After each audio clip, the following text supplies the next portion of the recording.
Content creator আমার মেয়ে কারিনা কাসার আমাদের ছেড়ে চলে গেছে।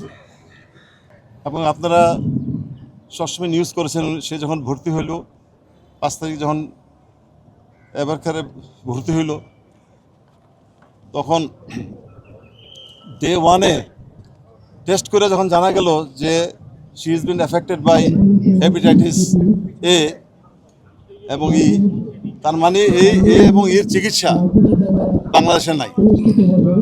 একটু মেটটা বন্ধ করুন। এর এবং এই এটা এফেক্টেড হলে এটা লিভার ফাংশন 60 to 70% প্রথমেই ড্যামেজ হয়ে যায়। এটা আমি জানতাম না আমরা। নায়াসিনামাইড ও স্যালিসাইলিক সমৃদ্ধ লিলি ফেস ওয়াশ যা ফেসের ডেড স্কিন সেল দূর করে দেয় দ্বিগুণ ফাস্টার ব্রাইটেনিং। এটা প্রথম দিনে জানানো ছিল যে বাংলাদেশে এটার কোনো অপারেশন হয় না, কোনো সেট আপ নাই, কোনো ওটি নাই, কোনো সার্জন নাই, ডাক্তার নাই, এগুলো তো বলে নাই। আমাদের প্রথম দিনই বলা উচিত ছিল যে আপনার নিয়ে যান। তাহলে আমি পরের দিন ভিসার সমস্যা ছিল না, ভিসার তো কোনো সমস্যা ছিল না, পরের দিন নিতে পারতাম। তো আমি অনেকে আমার জিজ্ঞেস করে যে ডাক্তারদের গাফিলতি আছে নাকি। এখন এই যে ডাক্তাররা যখন আমরা ব্রিফিং দেই, এই ভাই মোবাইল নিয়েন না, এরকম লুকোচুরি কেন ভাই?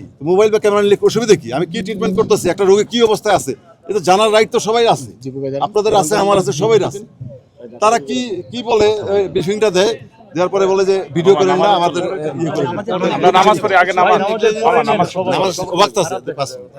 আমার অনুরোধ রইল যে আপনার তরফ থেকে আমার মাননীয় প্রধানমন্ত্রীর কাছে এটা অনুরোধ, উনি নতুন বাংলাদেশ গড়ার লক্ষ্যে উনি কাজ করে যাচ্ছেন। উনি সবচেয়ে বেশি প্রায়োরিটি দিচ্ছেন যেটা এই স্বাস্থ্য খাত, শিক্ষা খাত।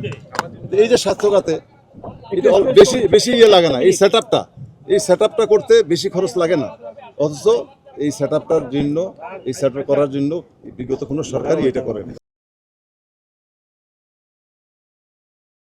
নায়াসিনামাইড ও স্যালিসাইলিক সমৃদ্ধ লিলি ফেস ওয়াশ যা ফেসের ডেড স্কিন সেল দূর করে দেয় দ্বিগুণ ফাস্টার ব্রাইটেনিং।